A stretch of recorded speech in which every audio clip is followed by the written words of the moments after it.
बिस्मिल्लाहिर्रहमानिर्रहीम इय्याका नअबुदु व इय्याका नस्तईन। अस्सलाम वालेकुम प्यारे दोस्तों, नाखून काटने का सुन्नती तरीका खुद भी अमल कीजिए, दूसरों को बताइए और बेइंतहा सवाब हासिल कीजिए।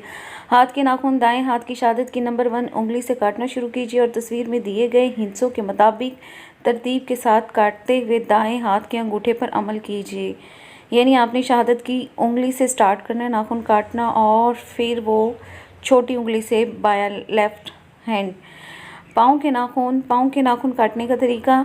पाँव के नाखून दाएं पाँव की छोटी उंगली नंबर 1 से काटना शुरू कीजिए और तस्वीर में दिए गए हिस्सों की तरतीब के मुताबिक काटते हुए बाएं पाँव की छोटी उंगली पर ख़त्म कीजिए। आपको वीडियो कैसी लगी कमेंट बॉक्स में राय का इजहार कीजिएगा और चैनल पर नए हैं तो सब्सक्राइब कीजिएगा प्लीज़।